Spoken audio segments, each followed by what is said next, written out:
Loyola University of Chicago here on the banks of the majestic Lake Michigan, and a beautiful place to live and work and teach. And I'm glad you're all here. Thanks for making time on a Thursday night. That means a lot. There's so much going on, and it means a lot that you're here. So welcome, one and all. My name is Michael Murphy, and I direct the Hank Center here at Loyola. And on behalf of our Hank Center staff, Office Manager Katie Arnold, where are you, Katie? Thank you. And graduate assistant Julian Sieber, who does a lot of media stuff for us. Our undergraduate interns are here, Vince, Emily, and Matthew. Thank you to these intrepid undergraduates. Julian is here. Hey, Jules, how are you? Good to see you. Hey, how are you, Katie? And our videography team, too, Rambler Productions, student-led productions, led by the great Vince Singleton, who's a professor of communications here at Loyola. Also, we always thank with such unreserved enthusiasm Joan and Bill Hank and their family, whose generous endowment fires our many endeavors. And so on. With all that, I welcome you all to our annual Teilhard de Chardin S.J. Fellow in Catholic Studies lecture, which is entitled Incarnation and Evolution, the Catholic Vision of Teilhard de Chardin, featuring Professor and Franciscan Sister Ilia Delio. Like her students, we have enjoyed having Sister Ilia, Professor Delio, on campus and are quite looking forward to tonight's lecture. Before I proceed any further, I want to put a couple things before your eyes. We have 3 great November events, really 2, and one's like a double whammy. We have the family Gilger coming for Father Patty Gilger and his mother in this great sit-down based on Kristen Gilger, Father Patty's mother. She wrote a book called My Son the Priest, A Mother's Crisis of Faith. I think it's a happy ending, but it happened. It's going to be great. That's on the 12th of November. Please come out and be our guest.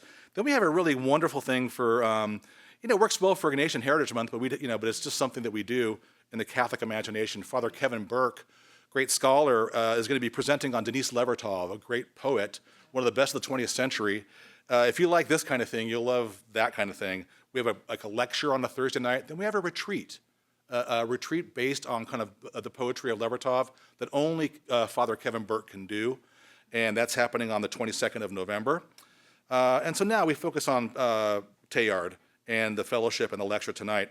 The Teilhard de Chardin Fellowship is an annual fellowship that's a visiting one for the fall semester for invited scholars from across the disciplines and from around the world whose work intersects with the rich intellectual, artistic, scientific, and historical tradition of Roman Catholicism. Although Teilhard himself is not often the precise topic of our yearly lectures, his intellect and his imagination inspire them in fundamental ways. But not tonight, because we have the delight of having Sister Ilia here, who's one of the world's great Teilhard scholars. And so thank you for being here. It's very amazing, and it's another level. And so, Teilhard, I don't know if you're a mystic, Ilia, but Teilhard occupies this kind of interdisciplinary place that we are hoping for as Catholics. A scientist mystic. Those are rare words to see together. And, it shows us the scope of what can be. He developed a philosophy that married the science of the material world with the insights of Catholic theology, philosophy, and spirituality, and much, much more. And Teilhard quite naturally and profoundly engaged his questions with all the resources of his being, all the resources that were at his disposal.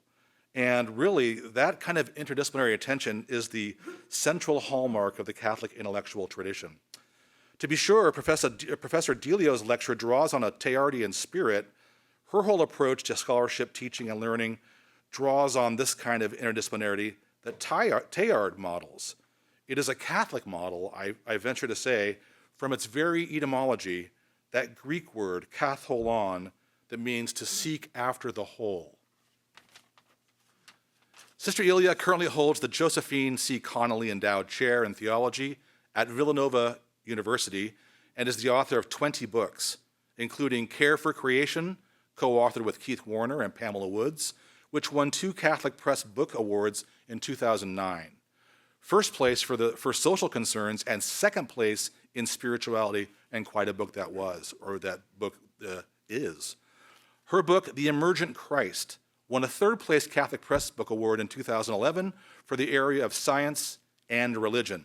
Her recent book titles include The Unbearable Wholeness of Being, God, Evolution, and the Power of Love, drawing on Milan Kundera, perhaps, or The Unbearable Lightness of Being, my friends. People of a certain age will recognize that. And that received the 2014 Silver Nautilus Book Award and a third-place Catholic Press Association Award for Faith and Science.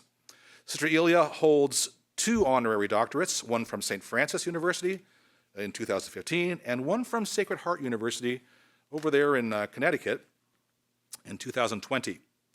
Sister Ilia's lecture is about 50 minutes. And after that, we will have 20 to 25 minutes for us all to bat it around, audience comment Q&A, and we very much look forward to the conversation. And so then, let's welcome our 2025-26 Teilhard de Chardin S.J. Fellow in Catholic Studies, Professor Ilia Delio, and her lecture, Incarnation and Evolution, the Catholic Vision of Teilhard de Chardin. Welcome, Ilia.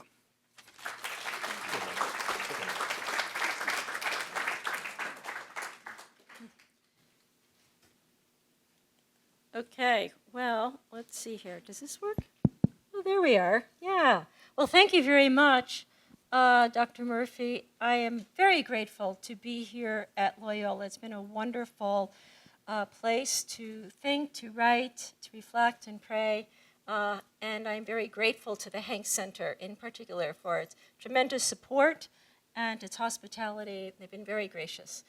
So I have been working on a book this semester on Teilhard and trying to situate him within the longer arc of the Catholic intellectual tradition. I won't give you the details of the book. I just want you to know it's coming up next year.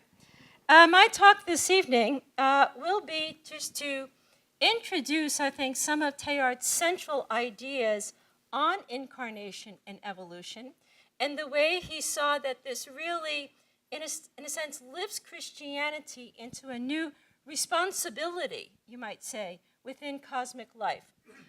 Just for those of you who are not familiar with his life, he was born in 1881 in Sarcenot, France. He was a Jesuit priest as well as a trained paleontologist, an evolutionary biologist. He played a key role in the Peking man discovery. Teilhard spent over 30 years in China for his research. And yet it is precisely, I think, his historical context in which he was working within remote areas, doing this kind of archaeological excavation. And I can't imagine in China in 1930 having the internet, so he had very little distractions. And he had a lot of time to really reflect upon his own, I think, Ignatian commitment, his commitment to the church, his commitment to Christianity, and these tremendous findings of fossils and the whole evolution of the human person. So he really he wrote as mostly a scientist. He tells us that. He said, he didn't tell it in these words, but he really wasn't a trained theologian. So he writes without any philosophical kind of backing to his ideas. But you could see that he was brilliant in his theological insights and really sought to bring together faith and evolution. He died sort of sadly, I don't want to say alone, but it's kind of alone. He died in the house of his very good friend Ida, but he was sent to live with the Jesuits 2 years before he died because he was not allowed back into his homeland, France, because of his writings. So this is just a photo of him and 2 of his very important works, I think. The Human Phenomenon, which really captures his whole kind of trajectory of how we emerge in evolution and the role of faith in that emergence. And then his essays on Christianity and evolution. He wrote in such a way that his ideas were always recurring throughout his many works. So his work forms like a spiral. If you didn't get it in one book, you should look at another because it's probably there in another way.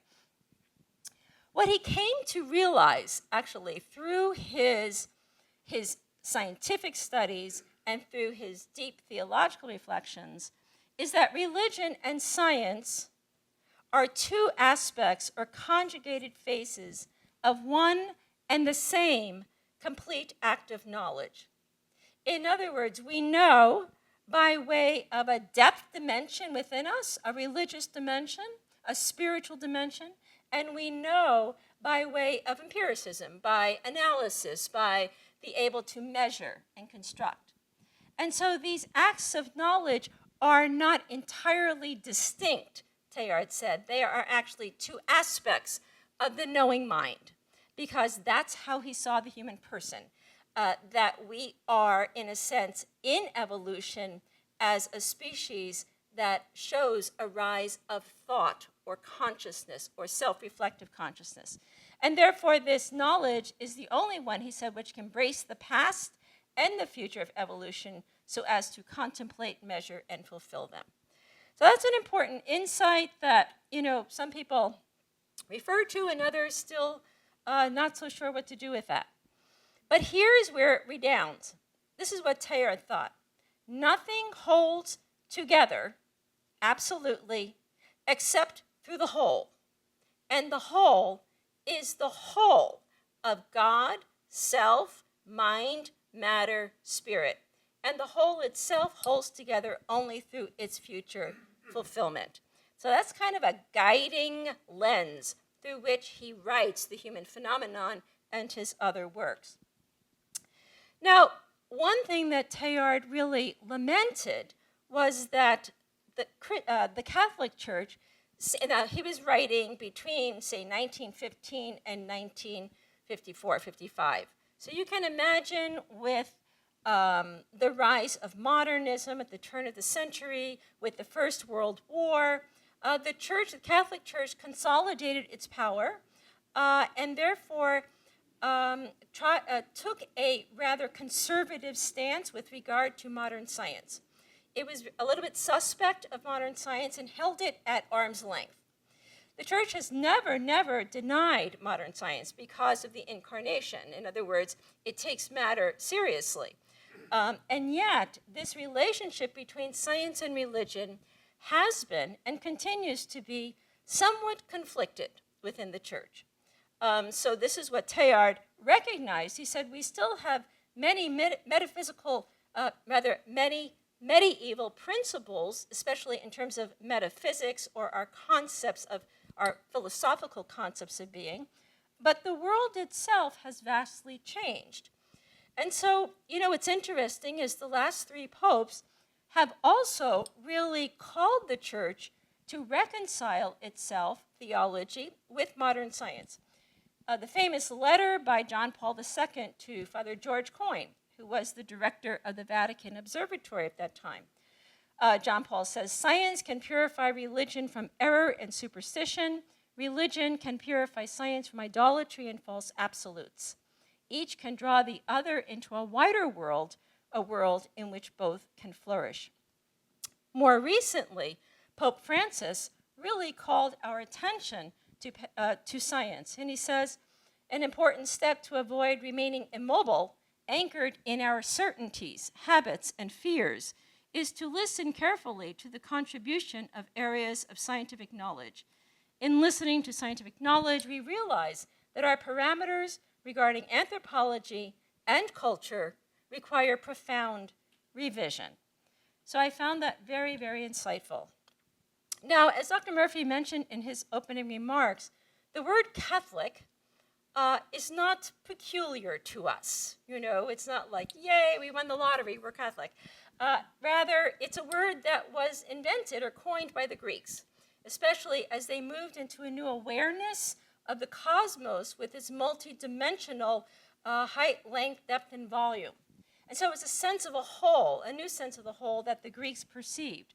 They coined the word Catholic, or kataholos, to really refer to a type of a sense of the whole. That's what Catholic really means. It's having a sense of the whole. Katholikos, or as my wonderful Jesuit friend and happy memory, Father John Hoy, said Catholicity is a word that is appropriate here. Now, the term itself was incorporated into early Christianity by Ignatius of Antioch on his way to martyrdom, as he was celebrating the Eucharist. And for the first time in around 154, he said, wherever the bishop gathers in the name of, in the Eucharist, there is the Catholic Church. And by Catholic, I don't think he meant the institution, because it was kind of a pre-institutional insight that he had. But he did draw, I think, it draws on the Pauline idea of the cosmic Christ, something that St. Paul kind of alludes to, that Christ is not just a savior of the human person, but Christ is the Logos, the one who has been operating, you might say, through, in all of creation. So Teilhard, I think, borrows this Pauline notion of cosmic Catholicity. This idea is that Christ is the whole, the firstborn of creation, as we read in the letter to the Ephesians, the Colossians. So Catholicity is having a sense of the whole, and therefore a sense of the whole where God is center, or where there is, you might say, the Christ. So we went through a whole series of growing up, in Catholicism in terms of theology. And, as, it's sort of like driving down, I don't know what your major road here is, Route 94, and then you turn off.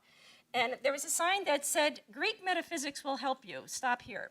So, the church kind of borrowed from Aristotle and Plato to try to consolidate an understanding, especially as Christianity was growing and entering into the wider realm of things. And we had people say, well, is Jesus truly God? Is he just a good man? Like, what is this guy, And so we needed a way to articulate what Jesus really was. And so Greek philosophy was very helpful to talk about the natures of Jesus.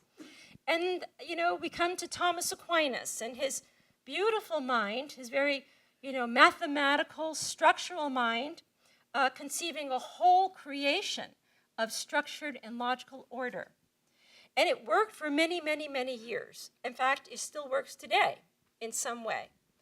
But then again, it doesn't. And this is what Teilhard was beginning to, in a sense, realize, that the old God needs to be updated. My colleague John Hott says, a religion built on stability and immutability is not prepared for a cosmic order based on change. That is part of where the rubber hits the road, so to speak. Change. How are we going to understand what we mean by change here? Well, Aristotle had his ideas on change. But Teilhard wants to be attentive now to what science is telling us in the modern period. And so he looks to Einstein and after. Einstein, as you know, hopefully know, never stepped a day in the laboratory, I don't think he ever did a single experiment. But he was had a great mathematical mind, and really began to ponder, Newton's laws of absolute space and absolute time. And he's like, if I, in my thought experiment, work this out on paper, I don't think this really holds. And so, what Einstein came to realize is that there's no such thing as absolute space or absolute time. In fact, time itself is relative to where one, you might say, exists. It's tied to space, so to speak. So space-time is a dimension that is not flat, but it's curved and warped by the mass or energy within it. And so this universe that we actually live in, we don't live in a static medieval universe, we live in a Big Bang universe that has a very, very old beginning, about 13.8 billion years old, which is very, very old. And it's been slowly unfolding, space-time mattering over time. And it continues to expand. For how long? Probably a few billion years before the sun burns out, or just indefinitely. No one knows. Even scientists don't really know. But what we do know is that our sense of matter has changed, radically changed. So it does matter how we talk about matter. You know, we can't just keep talking as if it's just stuff. You know, like, I know exactly what matter is. It's just stuff that has, you know, inert stuff that has substance that has form. Well, we need to back up and really pay attention to what Einstein was saying. Matter is a form of energy. And energy is a form of matter. And so his E equals mc squared means that, you know, matter can change energy levels and therefore can exist in different quote unquote forms. You can have ice, you can have a drop of water, you can have a vapor. So same mass, different matter. And therefore, matter is not what we think it is. That's the first thing. It's really mysterious. If we think we know matter, we don't know matter. It looks more like on the right, you know, that lovely, I love these little images today, you know, swirly things all around, all about energy and, you know, interconnected fields of energy. The term quantum entanglement points to the fact that, you know, if you take particles that have interacted and you separate them, placing one particle here on the desk at Loyola and the other particle on the moon, if I turn this particle up 180 degrees, the particle on the moon will turn downward 180 degrees. And that just seems outrageous. And what we know is that, you know, Einstein, by the way, didn't really like this idea, that things that have interacted are forever interacting. We call this non-local action at a distance, and entanglement has allowed a few Nobel Prizes in the last few years. We even, some scientists, you know, say that even consciousness works this way, that a thought in one person's mind can appear in another person's mind. And again, that just seems so incredible. Like, how is that possible? But we are, in a sense, connected by fields. And therefore, the idea that those who fire together wire together might be a new slogan for community life.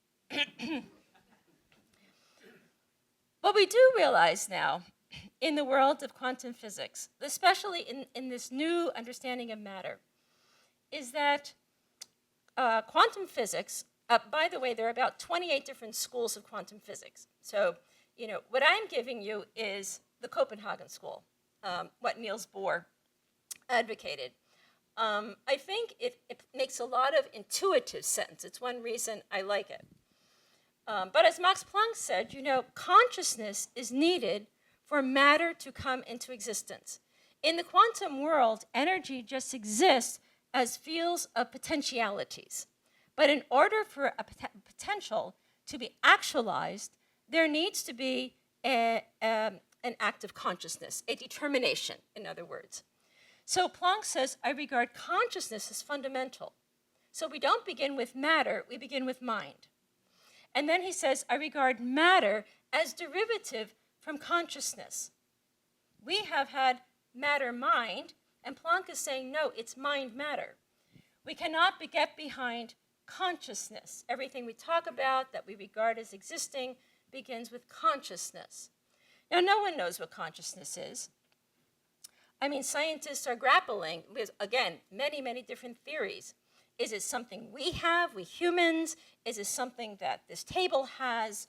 What is this consciousness?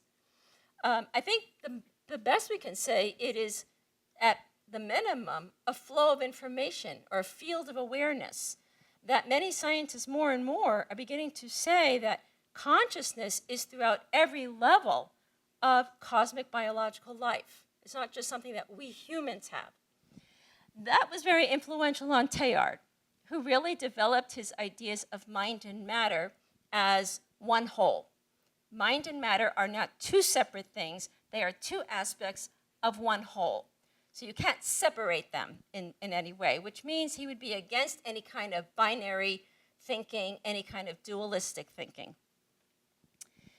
And in his view, the cosmic reality is this: the nature of the universe is undivided wholeness. Undivided wholeness. Mind, matter, and all that that entails. So as David Bohm says, as human beings and societies, we seem separate. We act separate. We go about in separate ways. We build separate tribes. He says, but in our roots, in our cosmic roots, we are part of an indivisible whole and share in the same cosmic process. And I emphasize that because that thinking is what drives Teilhard to write what he writes. It's not that he's trying to rewrite Christianity, he is trying to recontextualize it within the cosmic whole, which is what Catholicity, or what my doctoral student calls primordial Catholicity, is about, a wholeness. Now, my slide's a little off here, but Teilhard was a scientist, evolution. So evolution, prior to the advent of evolution, we thought that life was static, that it was fixed, that God created things and put them into existence, and that things worked causally, mechanistically. Evolution changes that for us. Now we know that life is dynamic. Give it enough time and the right environment, things will change. And it's more process meaning relational. Now, just to put this, just kind of give us a little sober test here, because I think sometimes we don't really appreciate our evolutionary story. We talk about evolution. We say, oh, do you like evolution, or do you believe in evolution? You don't believe in it. It just is. It is our best description for how we emerge.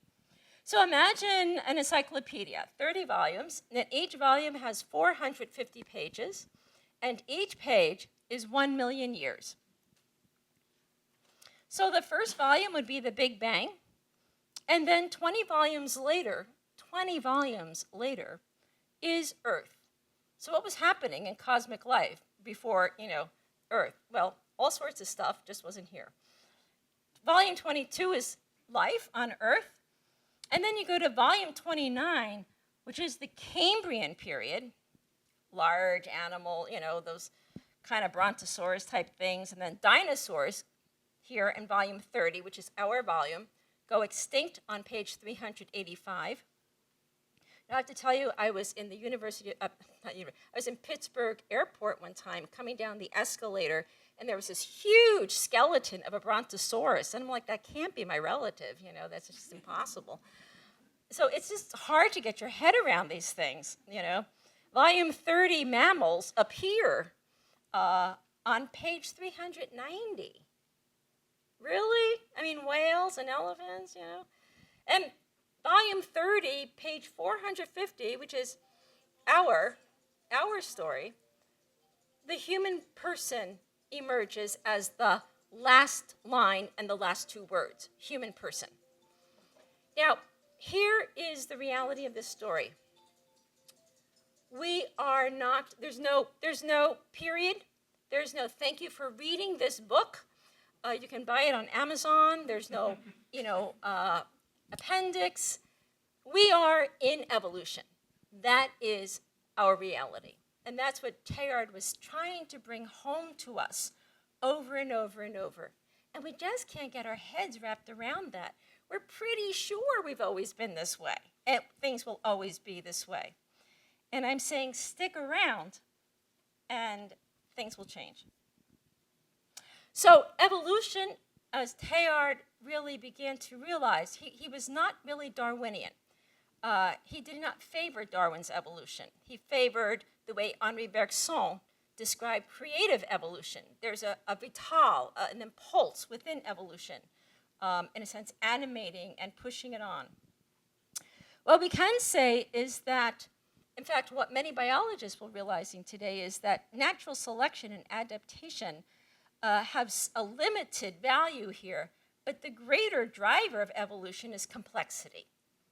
That over time, that relationships intensify, informational flow increases, and new complexified organisms emerge. So complexity goes hand in hand with novelty. Evolution is about newness, and therefore it's about future. It means that nature is incomplete, and that there are no fixed essences. And that right there is difficult when we hold that up, say, to Aristotle. Okay? So, okay, let's put Aristotle to the side here for the minute. I don't want to involve that guy. But, here's what Teilhard was realizing. We are unfinished. But we act as if we are finished, and that's a problem. We are being created and are creating. And therefore, creativity is a fundamental driver of evolution. Life emerges toward newness. It does not go back as much as we might like to go back, as much as we might think that what was before us was better. It's really over because what was before us is always taken up and then emerging in a new way. So it's an irreversibility of time. Time flows in one direction. So that led Teilhard to put forth his law of complexity consciousness. Given enough time and the right conditions, new things happen. We are moving towards more and more complexified brains, higher levels of consciousness, and this is what's driving evolution. So just to kind of round this out a little bit, because he talked about AI, our fastest evolver today is artificial intelligence. And he talked to anyone in Silicon Valley, and they know evolution implicitly. It's about creativity. It's about, finding and experimenting with the things that we can make new things and push ourselves forth. And Teilhard himself, recognized that we humans, Homo sapiens sapiens, are here. We are emerging out of cosmogenesis, the birth of the cosmos, through biological life, biogenesis, and we are here now as the thinking layer of cosmic life, noogenesis. So we not only know, but we know that we know. We are self-reflective, and we are at a critical point now in evolution. It will matter how we think about things. It will matter how we choose. This is not a given. This does not mean, and while Teilhard saw that evolution has direction, as we'll see, towards what he called omega, it is not determined. It is not a given. It can fail. And he said that in many different ways.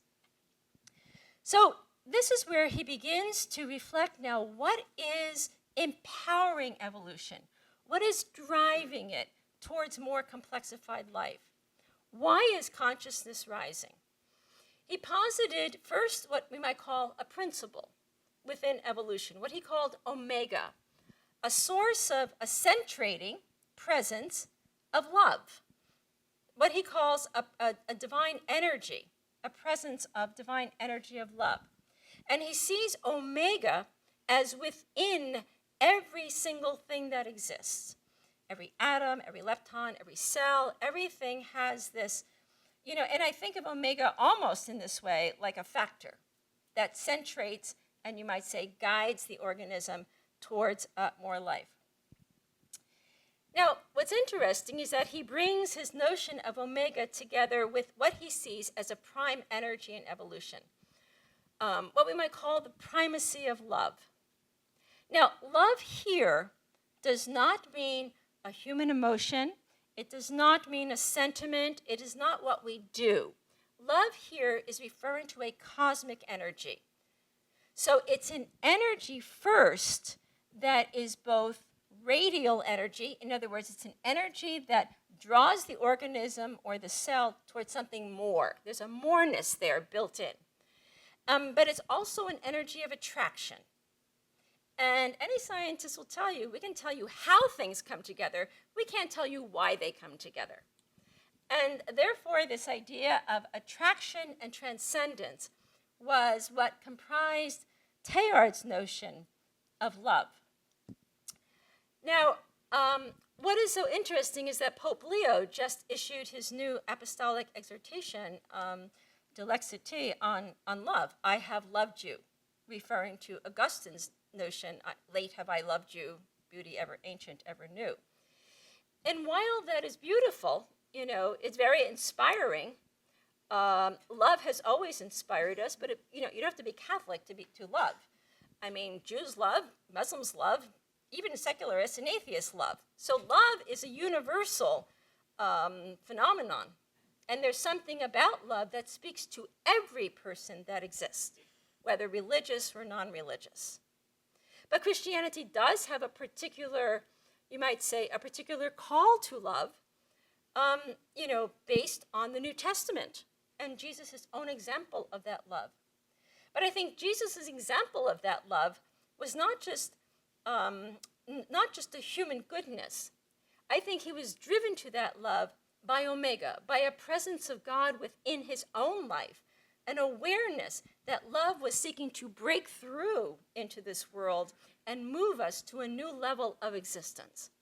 And therefore, I think Teilhard's notion of love as the most tremendous and the most mysterious of cosmic forces can help Pope Leo's exhortation to expand. That it's not just about human community. It's not just what humans do. It's what all life in the cosmos does, and what all life in the cosmos is seeking to do, to come into greater unity. And so one other thing he said here, which I think is apropos, driven by the forces of love,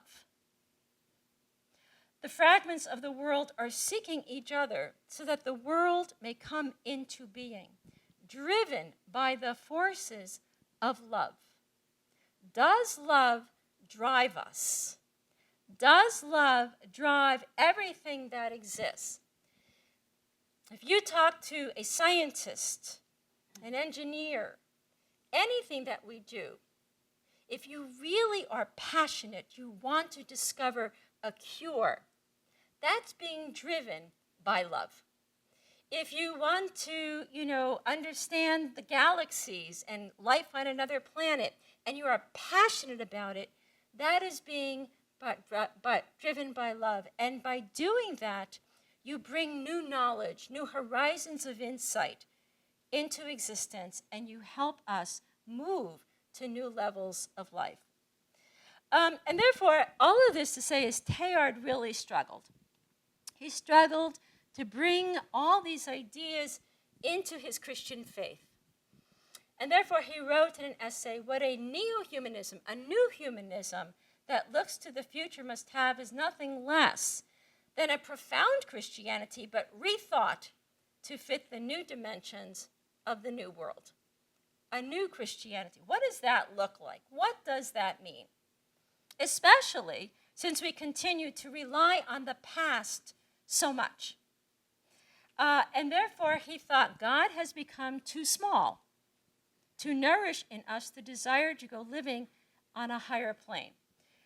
Science tells us now that this cosmos is a cosmogenesis. It's a dynamic process of birthing life. And this fact alone, he says, must change our structure, not only of our thought, but of our beliefs. Our beliefs. What we believe, what we commit ourselves to, what we profess as faith. This is what he's saying must change. Now, this is how I think, now, Teilhard was not a theologian, so he didn't write in explicit theological terms. But one can read his writings and begin to understand what he was trying to get at. We can break this into two parts. One, God before Einstein. We might call this the God of Thomas Aquinas or the God of classical theology. This God is immutable, unchanging, self-sufficient, and the unmoved mover.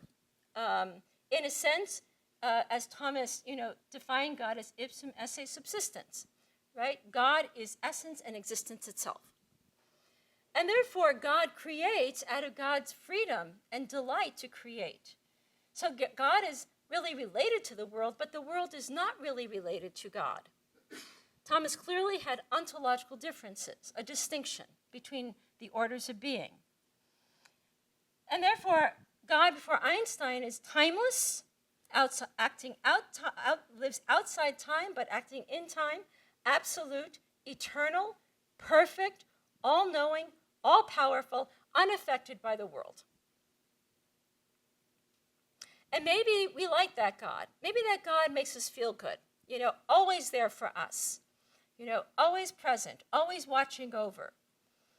But is that really what God is? Or is that the God we have made that God to be? That's really the question. What is the source of our understanding who and what God is? That's what Teilhard was trying to get at. And so he asks the question, who will give evolution its own God? In other words, it's not just importing God into an evolutionary world, it is actually reading the signs of the time, to use Vatican II language here, the signs of science, the insights of science, to rethink what does the word God mean. And therefore, Teilhard's principles are simply this. The universe is still coming into being. It's not finished. It's still happening. And therefore, it comes into being by unification. And therefore, he did not speak about creation, but creative union.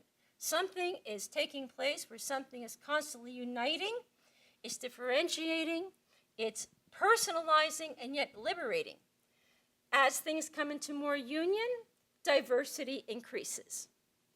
And therefore, he says, because it is an unfinished universe, with a dynamic power here, or presence of energy, of love, that is within and ahead, the world rests on the future as its sole support. So Teilhard sees this. He comes to a new understanding of God, and I think this begins, you might say, the parting of ways for him. God emerges through space-time mattering for Teilhard.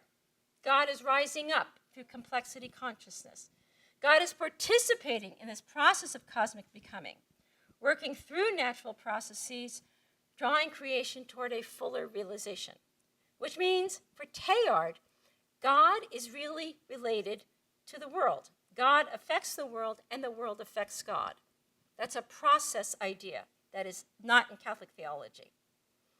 And that idea has left people, well, what do we do with, divine providence? What do we do with God, power, etc.? These are just some quotes. I will just give you the last one for the sake of time. These are from Teilhard's Heart of Matter, where he says, all around us and within our own selves, God is in the process of changing as a result of his magnetic power in our own thought. He sees God and matter working in a mutual way, a unified way.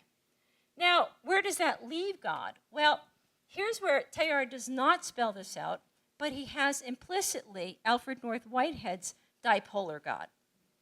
It's actually right in our tradition as well, right? We call it the coincidence of opposites, right? There's an unmanifest side and a manifested side. So for Whitehead, there's a primordial nature and a consequent nature. The primordial nature is eternal and unchanging, all possibilities, source of order, the transcendent God, the mystery of mysteries, the horizon of horizons, never, never graspable by any means. On the other side, same God is the consequent nature, the God who is involved in matter, the God who is involved in history, temporal, responsive, integrating the world's experiences into God's life and taking that up and putting new possibilities into the world. So a God who is deeply immanent and empowering the world and luring it on to fuller life. So for Teilhard, as for Whitehead, God is not an unmoved mover, but a participant in the world's becoming, without ceasing to be God.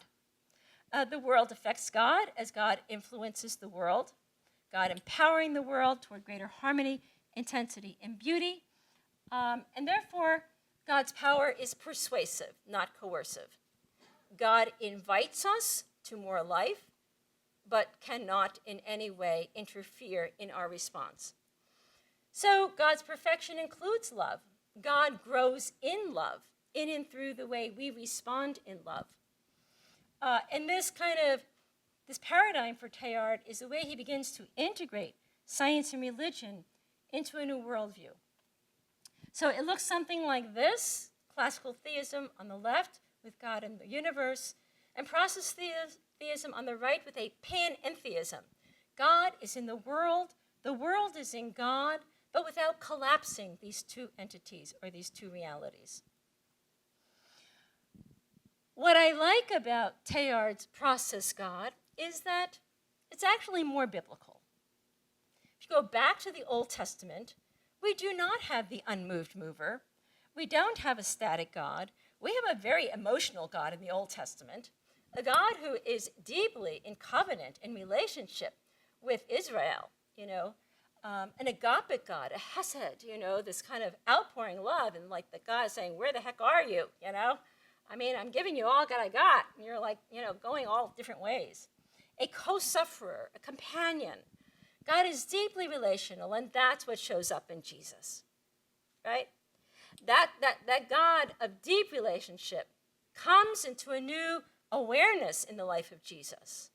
And so all that Teilhard is getting at here is not like something, whoa, this is so novel. It's like, no, this is actually Christian, And so what God means for Teilhard is something like the possibility of the impossible, the power of love, omega, the most moved mover, however you want to talk about it, the depth of ultimate concern.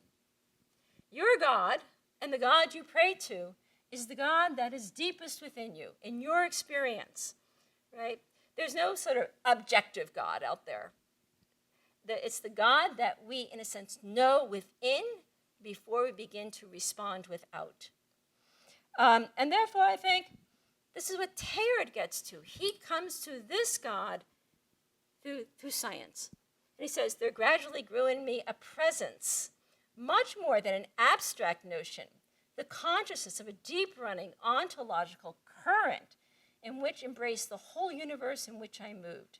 And this continued to grow until it filled the whole horizon of my being. He says, this presence became symbolized by omega, that symbol of wholeness and fullness, a new and vital presence of God, not a God draping the world with power, but a God integral to the world's becoming.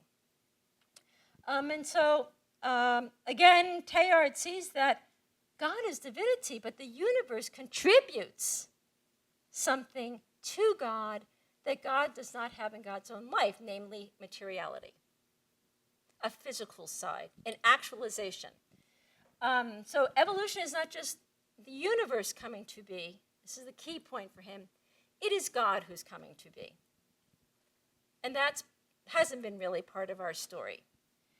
We might think of this as an entanglement, a God-world entanglement, but this is a beautiful prayer that Teilhard has, again, blessing matter. He was so earthy, so about really touching matter. In other words, Christianity should never be an abstract religion, but it's very abstract. It's all sort of hovering in some super layer of thought. And Teilhard is about matter.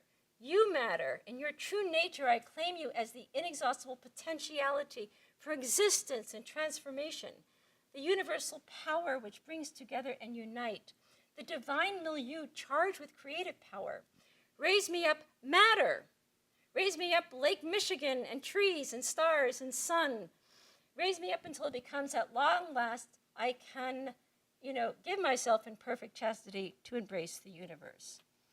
So all of this, that brings him then to the question of Christ. Because if we don't understand cosmos for Teilhard, or what God is for Teilhard, we're not going to understand the incarnation.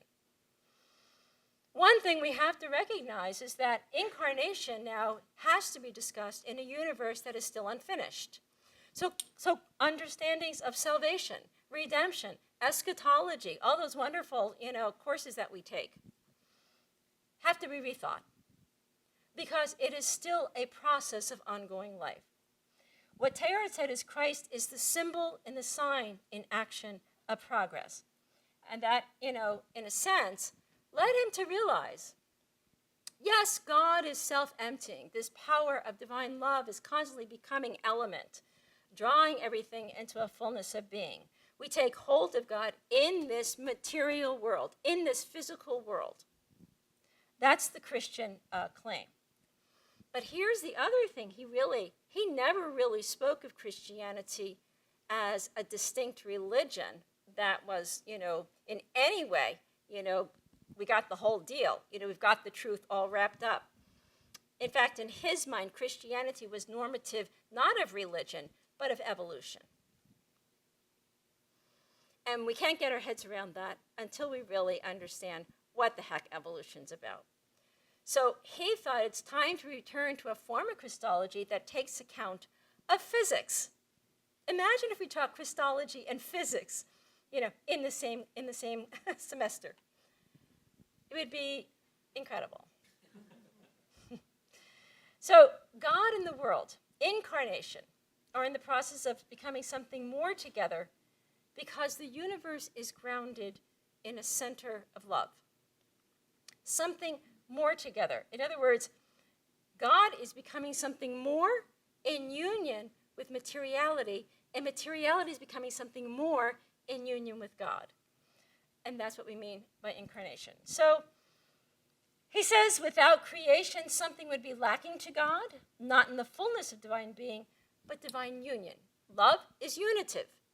And therefore, we may say God is love. That's a very lovely abstract idea.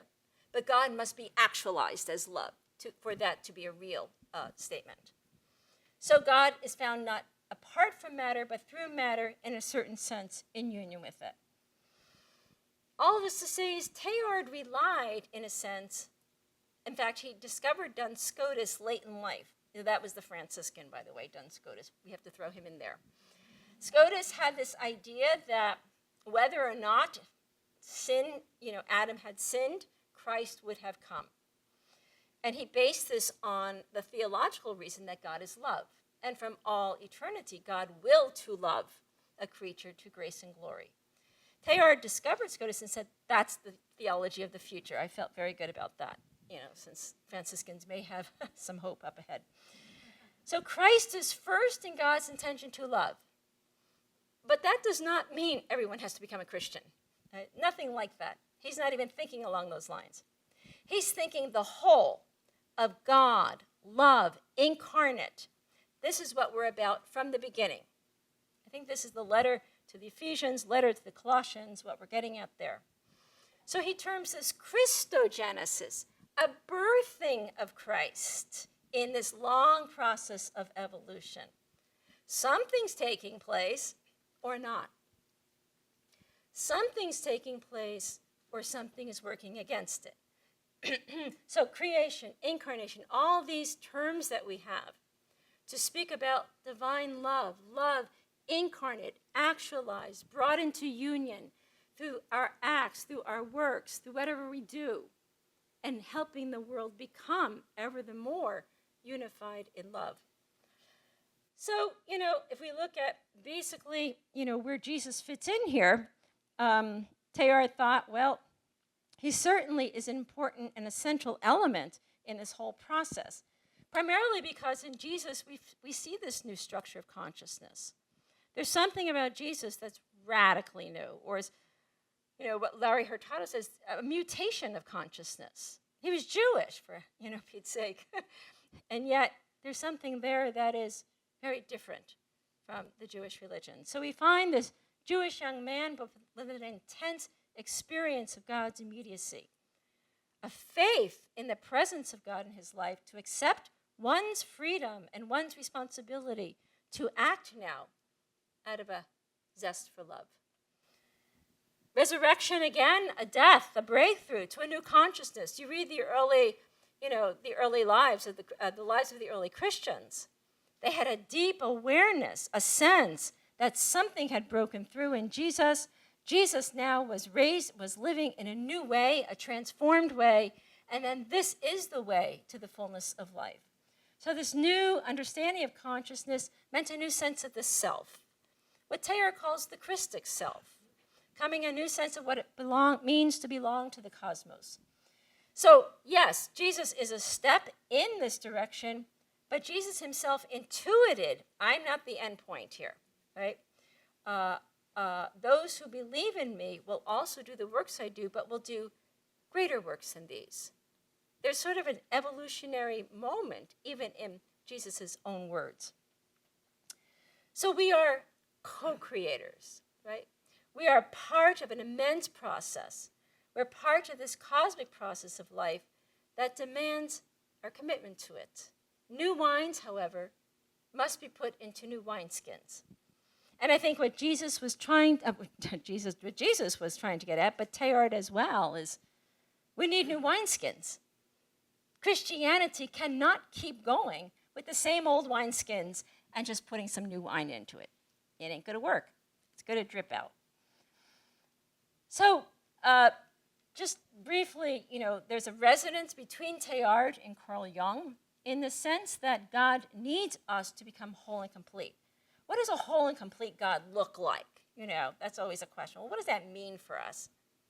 It means that when this whole earth, you might say, comes to a point, if we can imagine this, we keep talking about justice and peace, what might that look like? That's, I think, at the heart of this, that kind of world of justice and peace, a new unity in love, is what God can acquire through incarnation in humankind.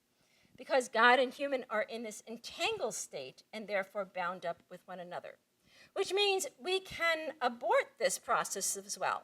We can just push it aside and say, that's not for me, I don't really care about that, and that's fine. Please go ahead and do that. It will have its own, fate. That's all we're saying. Teilhard recognized, I think he would have been very at home in Silicon Valley because a lot of technology today runs on the engines that we can now become our own gods. We can create a new future. We don't need religion anymore. It's actually in the way, not of the way. So, what Teilhard recognized is that theogenesis, the birthing of God. And I think this is what an incarnational religion has yet to really get its head around, because we have all the answers before the questions. We know exactly what Jesus is about. We know exactly what God's about. And in Teilhard's view, no, we don't. God is becoming conscious as a completed, indirected evolution. So the Christified universe, that's not a Christian saying, that's a cosmic wholeness saying. It unfolds in and through us. We are God's becoming, or we are going to be God's end, one way or the other.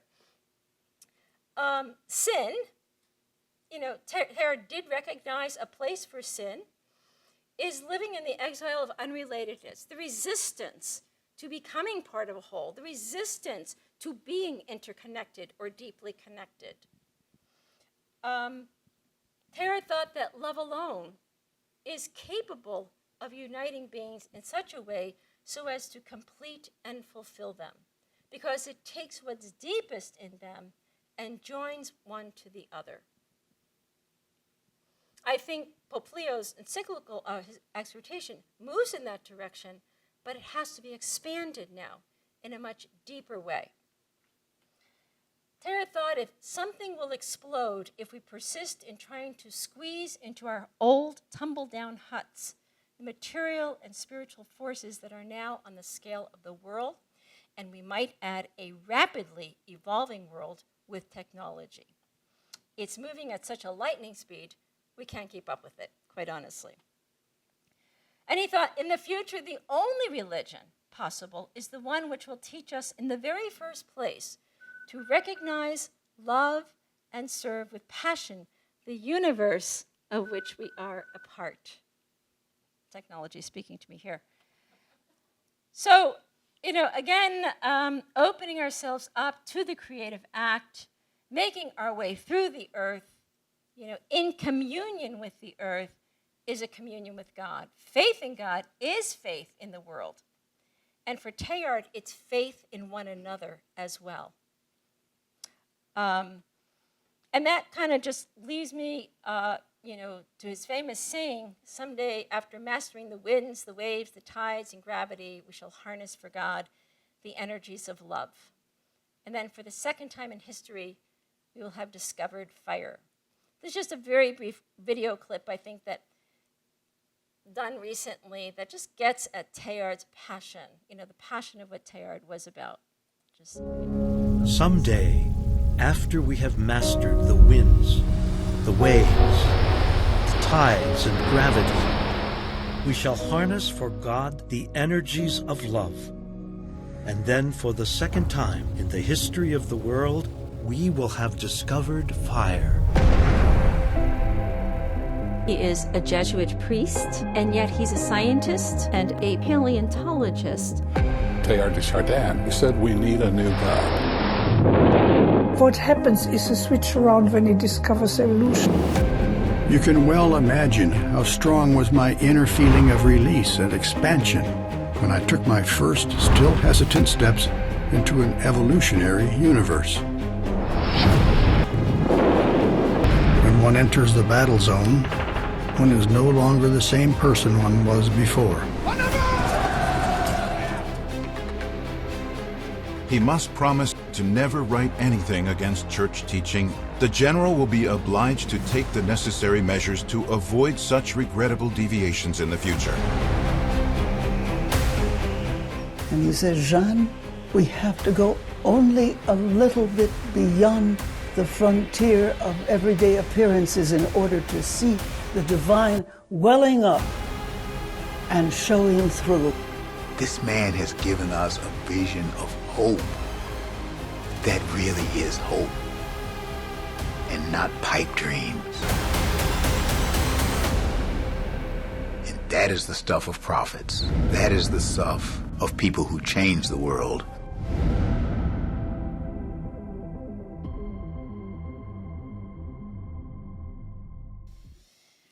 So, just a few of my remarks this evening. To say that I think Teilhard, I know a lot has been written about him recently, some not so favorable, some things not so favorable.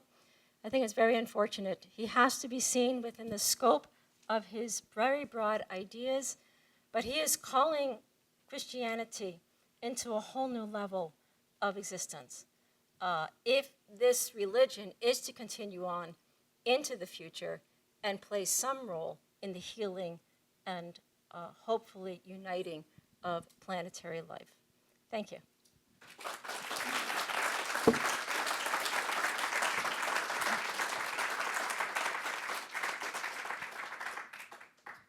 Thank you very much, Ilia. That was so nourishing. We really appreciate it, and there's a lot more to say here. Before I forget, I want to welcome Dr. Brian Flanagan, our new John Cardinal Cody chair. And it's a perfect pairing because on Monday, we're looking at Dilexi Te, and you can take your Teilhard reflections and go over and hear a great panel. Where and when, Brian? 5:30 at the Lehman Student Cinema. All right. Frank and Mary Frost? Yes. Yeah, we have been trying to get them here for about a year, and we were supposed to have them this fall. We were going to try to connect to you, Ilia, but we'll get them next time. But that's PBS, right? That's on PBS so far? Yes. Yeah. It was a PBS series. So, okay. And I'll do one director's privilege question, and then please have a comment or something ready to go. Katie will be over here with the microphone, and I'll be over there. You can imagine Teilhard being exiled psychologically, spiritually, for his, no prophet is known in her town type thing in the 50s. And then is he rehabilitated? Maybe, but there's an unlikely maybe person who really is pushing for it in 2009, and that's Pope Benedict XVI, who reads Teilhard probably the way a scholar should, this kind of evolutionary, Christological way, and begins to imagine, as Teilhard does in Mass on the World and Hymn to the Universe, viewing the earth as a consecrated host on a cosmic timeline. That's tough to wrap your head around, but it is interesting for the Green Pope 2009 to think in that way. Have you a thought on that while we get someone else to raise their hand? Sister? Teilhard's rehabilitation, things like that? Oh, the rehabilitation. Oh, he never really died for me, so I really can't rehabilitate him. But there's been a tremendous upsurge in Teilhard and interest in Teilhard's work. And I do run a center, the Center for Christogenesis, that reaches in 22 or 23 countries now. We have Christophany groups around the world. So we do podcast series, we do webinars, conferences, and lectures. So that's just one entity. The American Teilhard Association is working. There's a lot of, even processing on the Protestant side, they are awakening to Teilhard as well. So there is definitely a lot of interest. Where he has least interested, quite honestly, is within the Catholic Church. So he's very much alive outside the church and not so much alive within the church. And part of my own work these days is trying to understand how can we bridge or see Teilhard within the longer spectrum of the Catholic intellectual tradition. Where does he deviate from Thomistic theology? Where does he align with Franciscan theology? What does he borrow from process theology? And what is his own contribution? So that's my... Perfect. Thoughts? I saw you first. I see you next, Bill. Thank you so much for this wonderful lecture on Teilhard. I did want to ask a little bit more on this idea of sin and responsibility, because it seems to me that what we've learned about the growth of technology and human capacity is that as this capacity for love increases, so does the potentiality for destruction, and in fact the scale of destruction that human beings can cause. For sure. So I think I'm just curious to learn more about how we think about that through Teilhard. Like, do we have the capacity in that sense to destroy God or to turn God into something that God is not? Like, what are the ethical stakes here of violence? So it's not so much destroy God, we would just basically destroy the world. So to destroy the world, then, is to have an incarnational oblivion, you might say. In this respect, he wrote a lot, by the way, in the Future of Man essays. So he wrote a lot on technology and this level of the noosphere. And he does say at one point, look what these machines can do. They can link our minds into a global mind. We all benefit from that today. But he does say, this next step of the noosphere, without love, can be dangerous. It will lead to disaster. He does say that in many different ways. And that's really true. I mean, he put together, quite honestly, mysticism and evolution.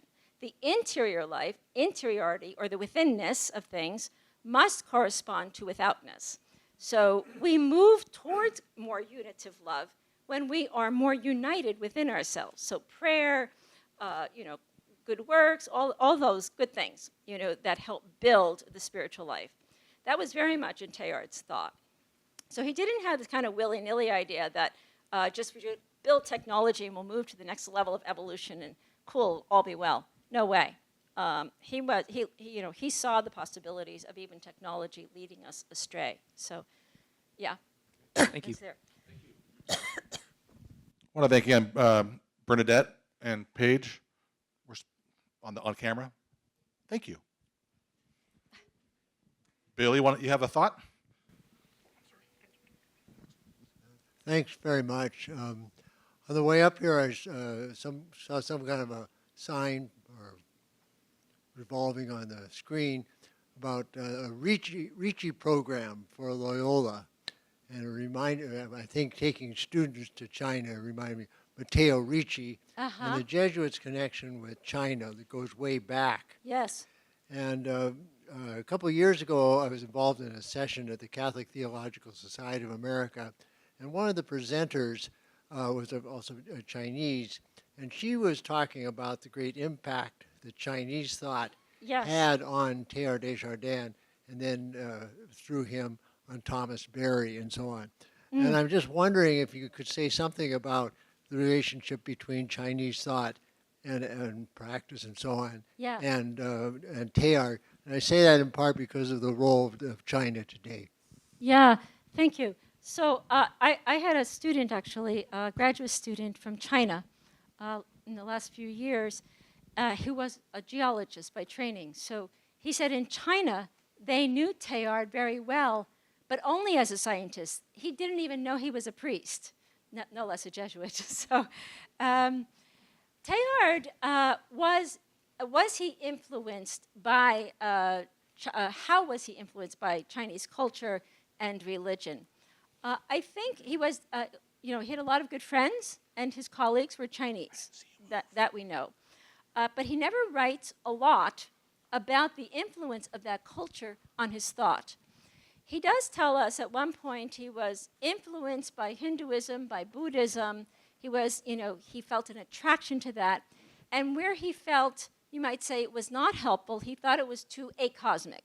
In his idea that Buddhism kind of distracted one or left one adrift from materiality, from the earthly life.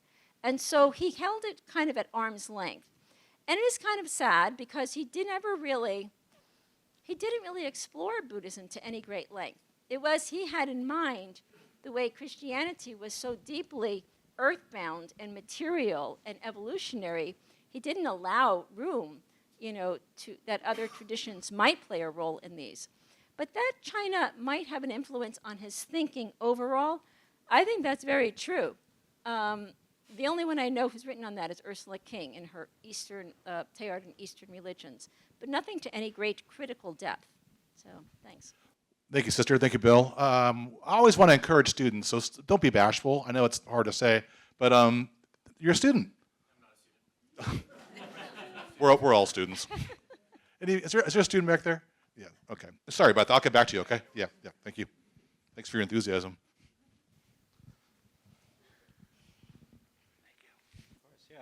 Thank you very much, Sister Delio. It was wonderful hearing your talk this evening. So I was able to read a bit of Teilhard back in the spring. Father Steve Schlesser, who teaches in the history department here, he did a 20th century Jesuit moderns course in which men in for studies here, Jesuits in formation, were able to read 20th century Jesuits, as they're engaging and grappling with modernity and all the various challenges of the last century. And I think for me, we actually watched that documentary that you showed the trailer for. It was, it was wonderful to watch that as a class.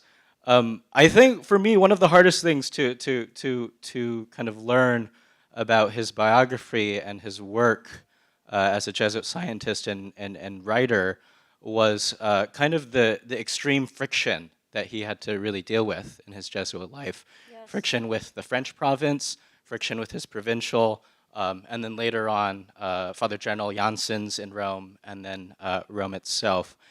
And I'm really curious, you've spent years immersed in his life, in his writing, in so much of what he's published. On the one hand, we can say religious vows are permanent, it's a lifelong commitment, but I was really impressed at his choice to stay a Jesuit, and that at no point did he choose to leave and then publish whatever he wanted, but he chose to be obedient. Yeah. And that meant accepting the muzzle, really, that was placed on his publishing. Yeah. So from encountering his writing with the depth that you have as a scholar, what is your sense of why he stayed a Jesuit and why he didn't just leave? No, it's a great question. So his commitment to the Christian faith and his home in the Catholic Church was a much deeper than institutional belonging. In other words, at one point in one of his essays, he says, even if I were to lose my faith, entirely, I would still have to be a Christian.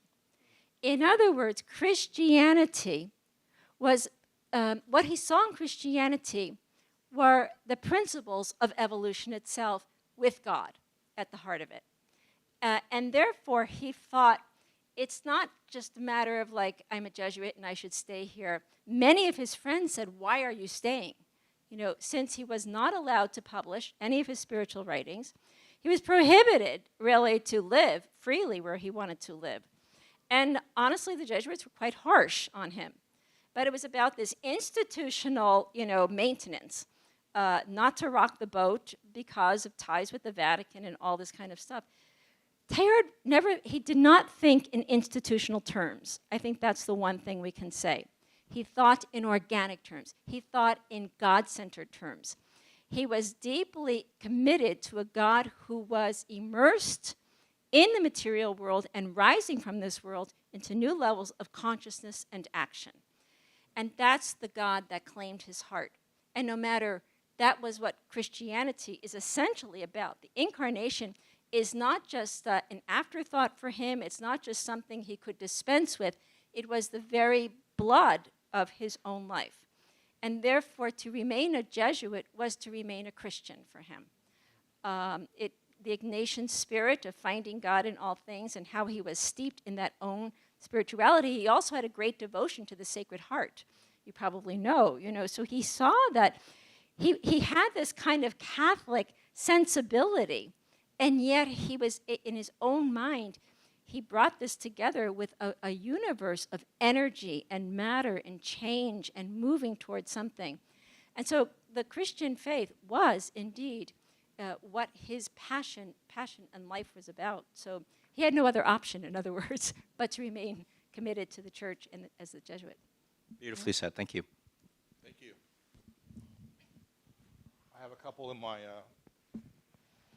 I am just marinating in that institution versus organic.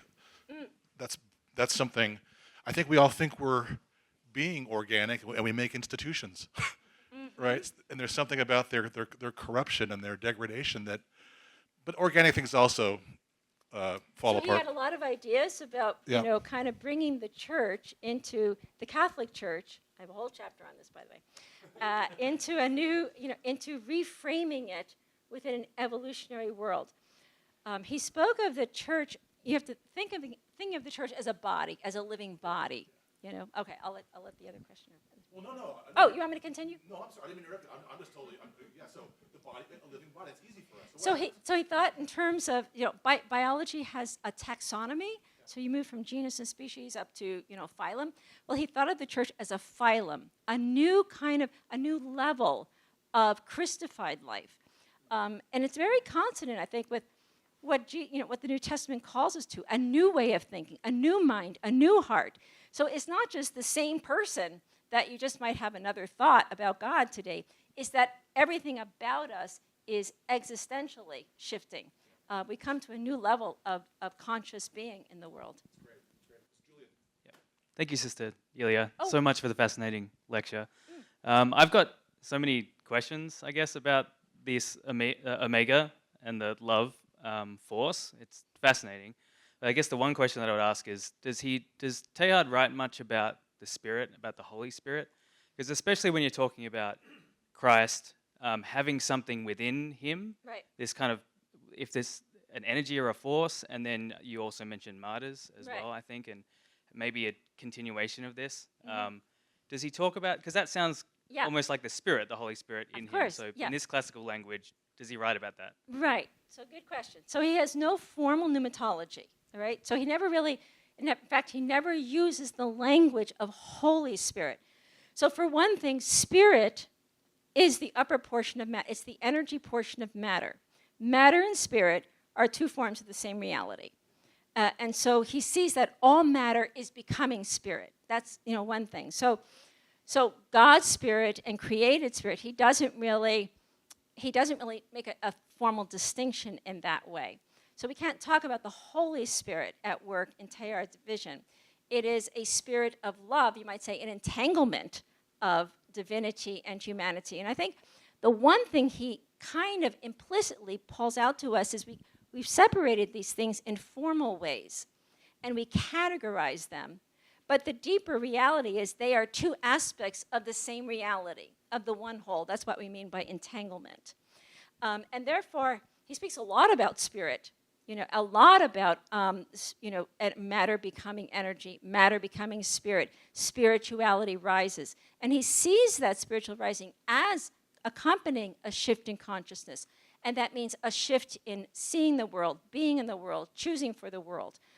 All of this is that we are becoming more spiritual. Spiritualization is actually the heart of his Christogenesis. So, it's there, but not formally there. Thank you. Well, I do have a follow-up, if that's okay.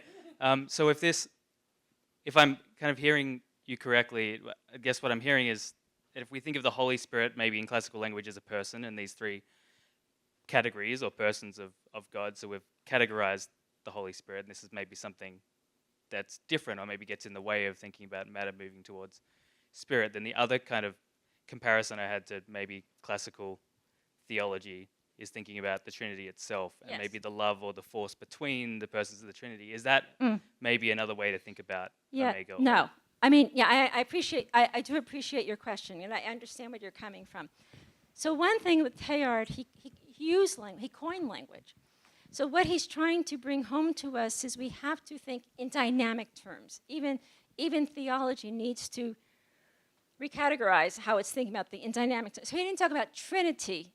He maybe used that term once. He talks about trinitization. In other words, it's a trinitizing process.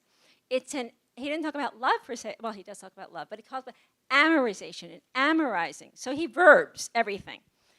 So God is a verb. Trinity is a verb. And therefore, Trinity, if it is spiritual, if it's this outpouring love, manifested as word incarnate, and therefore drawn into something more, the question is, the more for Teilhard is the process of trinitization. That becomes omega. I've actually talked about, he uses at one point the language of quaternization, that God becomes something more in and through evolution, that the new being is emerging. And therefore, it is, in this sense, almost like a mandala, where the four quadrants are, inseparably in this whole. And so yes and no. I mean, it's there, but not there. Again, he's thinking in very new terms. And that's a scientist. That's what a scientist does, right? He takes what the given is and then sees the possibilities of what it can become. And I think it's inviting, it's speculative, but it's no more speculative than our current doctrine of the Trinity, quite honestly. We've just gotten very used to that doctrine, and we think, well, that's what God is, But there's nothing, absolutely nothing, to say that that's what God is. So I think Teilhard invites us to open up our imagination about what the Trinity means in a world that is becoming. Thank you, Julia. Thank you, Sister Ilia. We have time for two more. The first one's here, and certainly not going to cut off male voices, but there's a lot of male voices. I'm just observing. You, sir, please. Thank you so much, Sister. Really appreciate the talk. I'm pretty deep into the Not Yet God right now, and it's blowing my mind. And I'm wondering, though, and not to be channeling a 1950s Jesuit priest, because I work in Silicon Valley. I'm an AI researcher, and I'm in these AI labs where we're seeing AI go kind of blitzkrieg out of control, right? And but I'm also a Christian and a Catholic. And so it's been pretty challenging to kind of reconcile some of these more advanced ideas, especially as they broaden the aperture of what we're supposed to look at from a biblical perspective. So I'm just going to play and kind of push back a little bit on Teilhard's notion being even more biblical when it's fairly inscribed in the Word of God in Scripture. And I would say he would argue that it's irrelevant in some ways, and it needs to be updated, when we're also seeing, pretty significant, revivals in different situations, the youth kind of coming back to church and opening Scripture up like a whole lot more. So at what point would you say that, in looking at Teilhard's vision, it feels as if he's kind of moving beyond Christianity? It feels more like Advaita Vedanta to me, like Bhagavad Gita, kind of like looking at unitary wholeness and things like that. So a part of me is like, was he even a Christian? So I'll say one more point, and then I promise to get on a question, because there's a lot to land on the plane here. The rock star atheist recently, Alex O'Connor, was interviewing Jordan Peterson, and he asked the question in the most profound way to Jordan Peterson, who had skated the question, it answered the question for a long time, and saying, if we were to take a Panasonic, right in front of the tomb on Easter Sunday, right after Christ was dead, do you feel like was there a body there in the tomb? And it was a very direct question.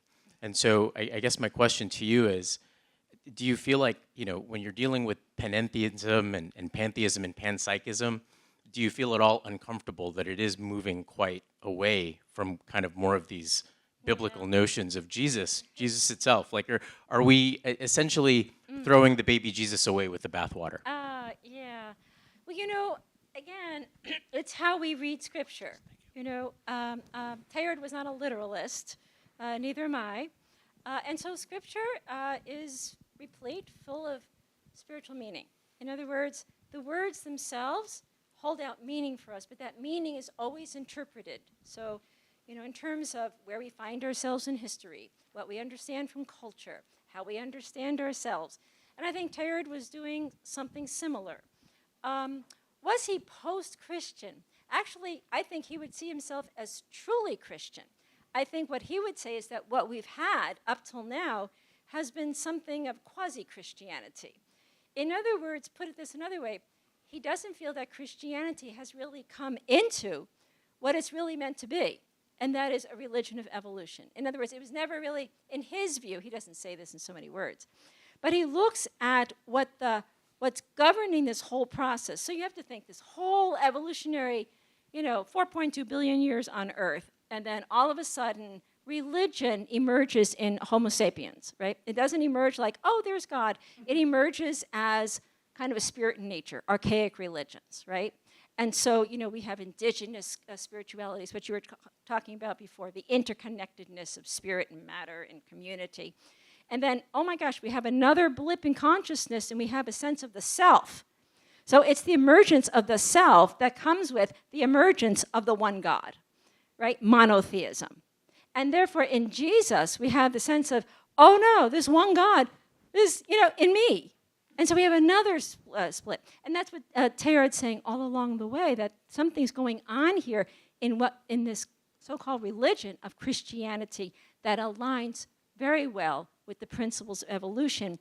It provides depth, it provides a breadth, it provides a purpose and a meaning for what our lives are about in an otherwise, process of nature that really could care less whether we live or die. Nature really doesn't really, like, oh, I want those humans to live. They're so lovely, Not at all, So there's got to be something more going on here. And that's really what he's getting at.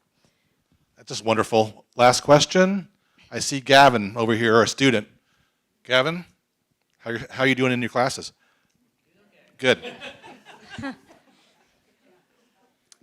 All right. Thank you so much for your words. Recently I've also been fascinated by sort of this concept of evolution in history, and I've also seen this idea in the works of Hegel. And unfortunately, I don't actually understand Hegel, and I haven't gotten a chance to read him. But I'm still just so fascinated by this concept of, first, that there is evolution in history, but also that there is this driving force behind it. And I see those themes echoed here. So do you think that, has anyone ever put those two thinkers in dialogue, and how did that work, or how do you think that would work? Right. Yeah, actually, I think we have recognized a similarity between Teilhard's thought and Hegel's to some extent, all right? Not to anybody's. But the fact that Hegel, was free enough to think, well, incarnation means that, there must be an absolute, something's moving here in history. And therefore, to see incarnation as this movement of God in history towards absolute spirit, what seemed to be much more aligned with things than the way the Catholic Church of his time held this kind of critical distance between God and history.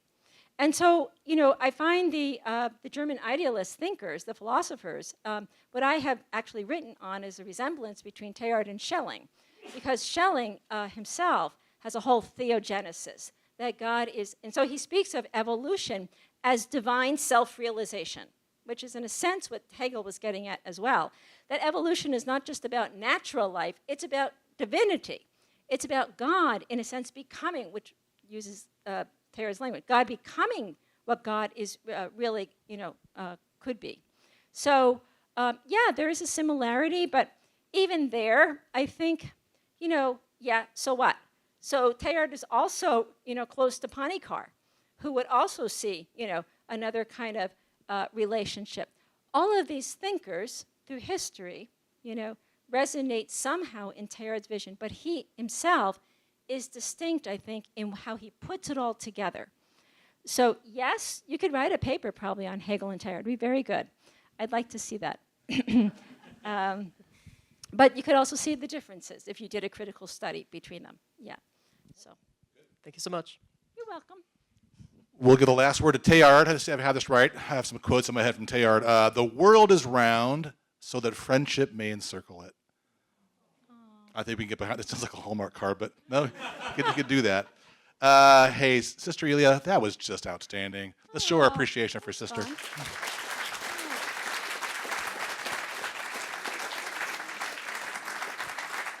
Feel free to gather around the coffee and sweets. If there's anything left over, we have bags. We don't like to see anything wasted here at all. And have a great evening, and God bless you. Thank you. Happy Halloween, happy All Saints, happy All Souls to everybody.